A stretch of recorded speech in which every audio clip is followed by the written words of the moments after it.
Salut tout le monde, alors je sais plus trop où on en était, il me semble qu'on avait vu pour les messages texte, donc on va voir pour envoyer une photo. Donc pour commencer, on va récupérer notre bouton de notre activity qui s'appelait, je sais plus comment, image button.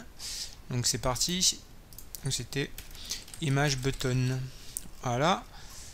Et on va dans notre init views, on va récupérer tout ça, donc image button sera égal à find view by id de r.id.imageButton. Ok, on caste tout ça.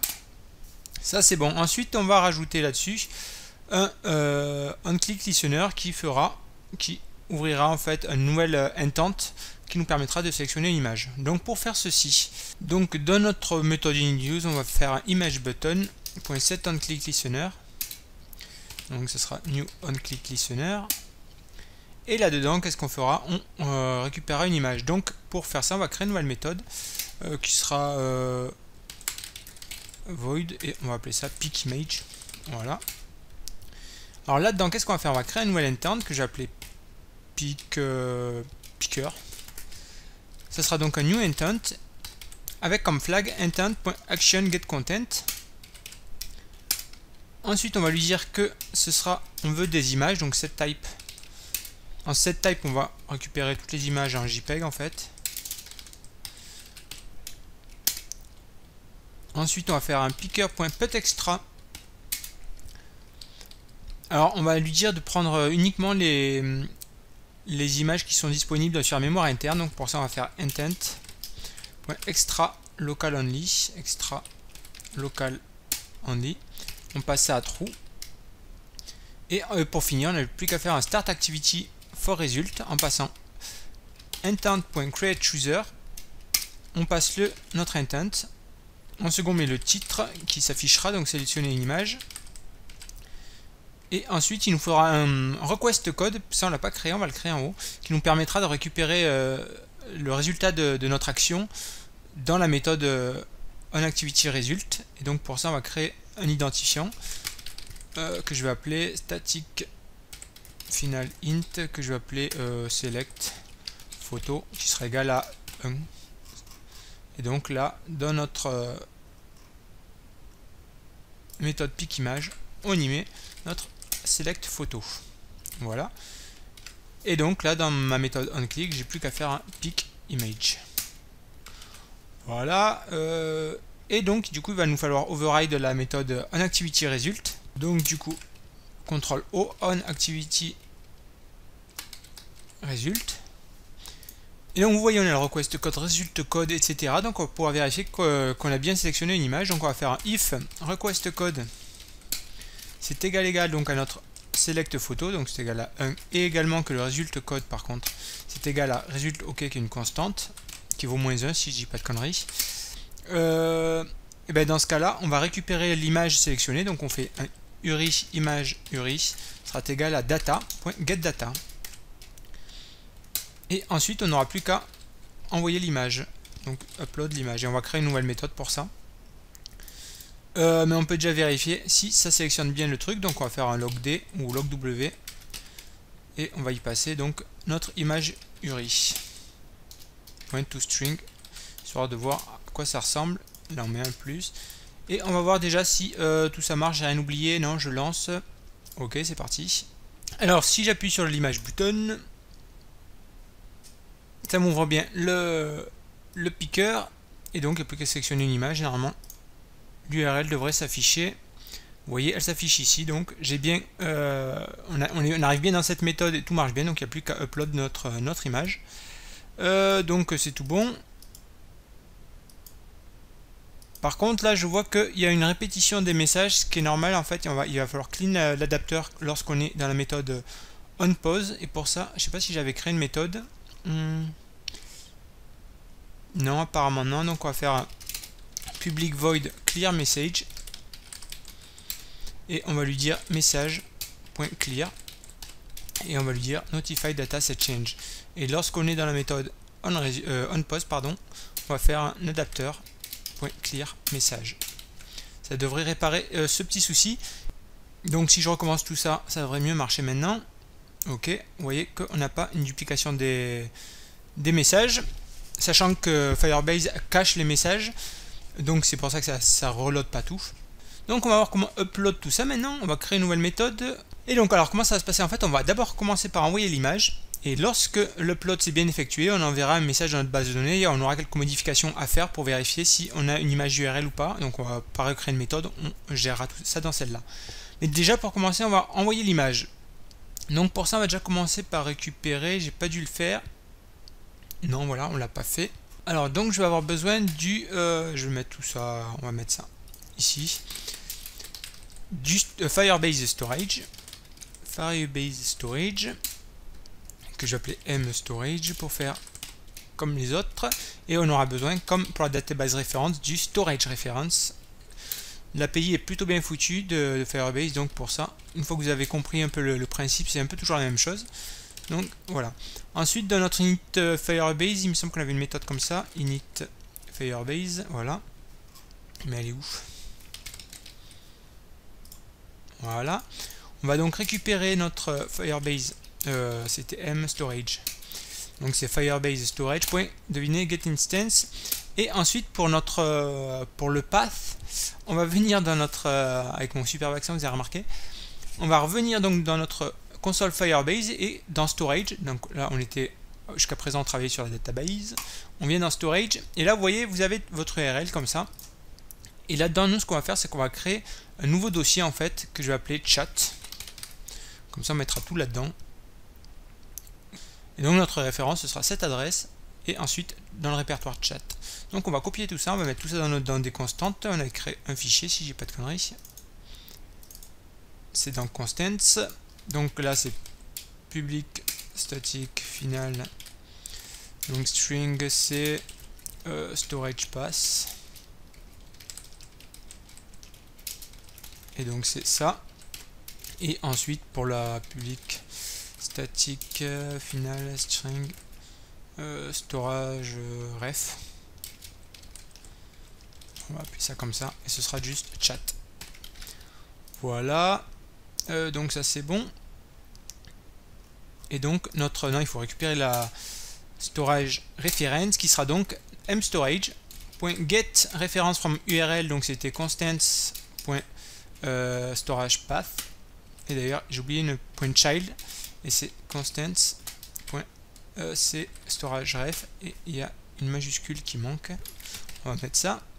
Donc c'était dans constants ici et là c'est un F majuscule. Voilà. Donc j'ai ma référence vers l'endroit où je vais upload les images et donc il n'y a plus qu'à uploader les images et voir comment ça marche. Donc pour ça on va dans notre activity result, on va créer une nouvelle méthode que je vais appeler upload image. Ça sera upload image et on y passera l'URI image URI qu'on récupère ici en fait tout simplement. Donc là en fait on va créer une upload task mais on va la créer en haut parce que ça nous permettra de la récupérer au besoin. Et donc on va créer private upload task et que je vais appeler upload task. Voilà.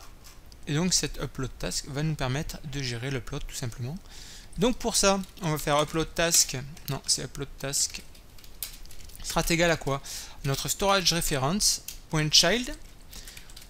Pour ça sera là le child, ce sera donc le nom de l'image en fait. On va stocker ça sous forme, il y aura le path vers notre storage, path storage slash chat et slash on aura un nom généré aléatoirement .jpg. Et donc pour ça on va faire un truc du style UUID, on va utiliser l'utilitaire pour générer random UID plus et on va mettre .jpg. Et ensuite on va faire un path file tout simplement de notre image URI. C'est aussi simple que ça. Et ensuite on va vouloir afficher notre loader qu'on avait mis, il me semble, est-ce qu'on l'a mis? Oui il est ici, est-ce qu'on l'a récupéré par contre? Image loader. Dans les progress bar, j'ai pas de progress bar ici? Non. Private progress bar, donc image loader. Dans init use on va récupérer tout ça, donc image loader sera égal à, c'est une progress bar .id.imageloader. Ok. On va mettre donc tout ça, on va le mettre à visible, imageloader.setVisibility à visible. On va également faire en sorte que l'image button, on le disable, donc set enable à false, histoire de ne pas pouvoir recliquer sur le bouton si on est en train d'upload une image. Et ensuite, il ne nous reste plus qu'à ajouter des listeners, un upload listener là-dessus. Donc on aura un onComplete listener et un onProgress listener pour voir la progress bar se remplir au fur et à mesure. Et donc pour ça, je vais encore séparer dans une méthode que je vais appeler add upload listener. Si je sépare, c'est parce qu'on va les réutiliser en fait lorsqu'on fera une rotation de l'écran pour récupérer l'upload en cours. On utilisera il faudra réattacher tout ça en fait tout simplement. Et donc pour ça, donc il nous faudra l'upload task. Donc task. Donc sur notre upload, on va rajouter deux listeners qui seront en fait. Donc on va avoir un onComplete listener. Donc qui prendra en fait l'upload task. .task snapshot. Donc complete listener. Donc sur un new onComplete listener. Voilà. Et donc là en fait ce qu'on va vérifier c'est déjà un point virgule ici. Si task is successful, on fera quelque chose. Donc ça veut dire que l'upload s'est bien passé. Autrement, on fera autre chose. Donc si ça s'est bien passé, qu'est-ce qu'on fait? On voudra tout simplement envoyer un message. Donc pour ça il faudra récupérer l'URL final. Donc pour ça URI ça sera image URL. Donc ce sera notre task.getResult.getDownloadURL. Et ensuite, donc, if image URL est différent de nul, on enverra le message, send message. On retouchera la méthode, comme je vous disais, pour envoyer l'image URL également, à la place du content. Et autrement, on fera un toast, et on dira impossible d'envoyer l'image. Ça c'est pour le onComplete listener, et on fera un onProgress listener, donc qui nous permettra d'afficher tout simplement les progrès de notre upload. Donc upload task toujours .task snapshot, donc ce sera onProgress listener, donc new onProgress listener. Donc dans la méthode onProgress, on va tout simplement récupérer le nombre de bytes envoyés, donc on va faire un double %, sera égal à donc 100 multiplié par les task snapshot fois get total bytes transferred, tout ça divisé par task snapshot .get total byte count. Ok, et on va mettre ce pourcentage, on va l'afficher donc pour faire sur notre image loader.setProgress, et on va caster ça int de notre % parce qu'on avait un double. Et voilà, et on n'a plus qu'à attacher ces listeners à notre task. Donc c'était task, je crois, voilà. Donc add onComplete listener, donc il sera, donc c'est, on passe en premier paramètre encore une fois, c'est l'activité, donc this, qui nous permettra donc de stopper l'upload automatiquement lors de la méthode onStop, et donc complete listener, et également add onProgress listener, donc toujours l'activité et onProgress listener. Voilà qui devrait être pas mal, donc tout devrait marcher correctement. Par contre, si là, il faut que j'appelle la méthode en imitant mon upload task, et que l'upload image, je les récupère aussi, donc c'est upload image de notre image URI. Et là, normalement, je devrais déjà, vu qu'on n'a pas mis de règles de sécurité encore dans notre Firebase, si je vais là-dedans, il y a juste une authentification, si j'ai pas de bêtises. On va venir voir ça, d'ailleurs on va pouvoir regarder ça. En fait là nous ce qu'on va faire, les règles de validation sont un peu différentes pour le storage. Ce qu'on va faire nous c'est qu'on va vouloir match donc le path chat, on avait mis nous chat, et ensuite all path ça nous va, on pourra, là tout pourra être bon. Ensuite pour les read et write, on veut que la personne soit identifiée, et donc on va rajouter, on veut également que request.resource.size soit inférieur à, on va dire 3 mots ou 5 mots peut-être, donc inférieur à 5 x 1024, c'est un octet, fois 1024. Or ces règles bien sûr vous en retrouverez plus dans la documentation, donc bien sûr c'est indispensable d'aller voir pour par exemple mettre choisir si vous voulez qu'une image, etc. Là, je ne vais pas le faire parce que, imaginons qu'on veuille poster des PDF, etc. Donc, je vais juste me contenter de la taille pour le tuto, juste. Et donc, ça, c'était pour notre règle de validation. Et donc, normalement, si j'essaye maintenant de lancer l'application, ça devrait marcher correctement. On va vérifier tout ça. On va essayer tout ça maintenant. Hop, si j'envoie une photo. Déjà, j'ai bien le loader qui s'affiche. Est-ce que le set progress va marcher? Vous voyez que oui, le truc se met augmente au fur et à mesure, et à la fin je ne devrais pas avoir d'erreur parce que cette image fait moins de 5 mots. Par contre, j'ai oublié de l'enlever une fois que c'est fini, mais on va venir voir dans notre database si on a quelque chose, et vous voyez que j'ai bien l'image qui est ici, et donc ça a bien marché, on a bien uploadé notre fichier. Donc maintenant, qu'est-ce qu'il nous faut voir? Il nous faut envoyer un message pour l'afficher, bien évidemment. Et donc pour ça, il va nous falloir modifier un petit peu notre méthode de sendMessage. Et on va voir ça tout de suite. Donc dans notre méthode sendMessage, on va mettre un paramètre ici qui pourrait être nul. Donc ce sera juste l'image URL, enfin le download URL plutôt. Donc image URL, voilà, comme ça on va juste dire. Alors ce qu'on fera, en fait, on va commencer à faire le message ici, il sera nul par défaut. Alors on va vérifier si l'image URL est égale à nul. Dans ce cas, on enverra ce qu'on a fait ici. Autrement, si on a une image, notre message, ce sera new message.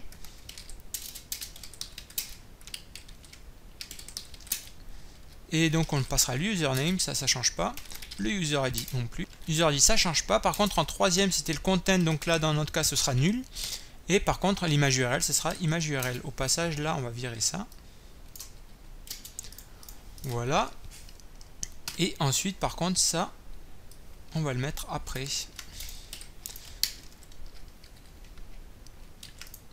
Donc là ça enverra. Si on a une image ça enverra. Ça remplacera content par image URL, je crois que j'avais appelé, ou je sais plus comment. On peut aller voir ça. C'est image, non, c'est message. Donc ouais, ce sera image URL tout simplement. Ok, par contre là j'ai encore une erreur. F2 pour aller à l'endroit où il y a ça bug, ce qui est normal. Donc quand on envoie un message, on passe nul parce qu'il n'y aura pas d'image. Lorsque c'est pareil pour l'éditeur, par contre, ensuite, donc il doit en rester 1. Ah ben non, on n'avait pas mis la méthode. Donc là, ce sera sendMessage en y passant cette fois l'image URL. ToString par contre, parce que c'est une chaîne de caractères que l'on veut. Par contre, il va nous falloir revoir les règles de sécurité. Donc on va venir voir ça dans notre database règles. Par contre, pour notre message, on va valider différemment. On va dire si on a un champ content, on ne veut pas de champ, on va dire, et on ne veut pas de champ image URL, donc différent de newData.asChildren de donc j'ai dit image URL. URL, voilà. On met notre parenthèse, ou alors si on a un champ image, on ne veut pas de champ content, donc on va copier tout ça en fait. Hop. Et dans ce cas-là, on veut image URL ici. Mais du coup on ne veut pas de champ content. Voilà. On save tout ça, ça devrait être bon. Maintenant on peut essayer d'envoyer notre image et elle devrait s'inscrire dans notre base de données. Donc je relance ça, on va renvoyer notre image. Là, par contre ça me fait penser que j'ai oublié de cacher la progress bar lorsque ça se termine. Alors là vous voyez que ça affiche un message vide, ce qui est logique puisqu'on n'a pas de content. On a une image URL et on n'a pas vu comment l'afficher, donc on gérera ça la prochaine fois. Mais avant de terminer, vite fait, je vais juste mettre donc notre image loader en set visibility à gone. Et puis ça devrait être pas mal. Voilà. Et également notre image button qui sera set enable à true, qu'on puisse réafficher une image. Alors dans la prochaine vidéo qui terminera cette série, je pense, donc on verra comment afficher l'image en utilisant le dernier viewType qu'on avait créé dans le recycler view. Et ensuite, qu'est-ce qu'il nous reste à voir? aussi la rotation de l'écran bien sûr, pour garder l'upload, enfin récupérer notre upload lorsqu'on fait une rotation d'écran. Et on verra également pour la déconnexion. Donc moi je vous dis à plus pour la prochaine vidéo, ciao bye.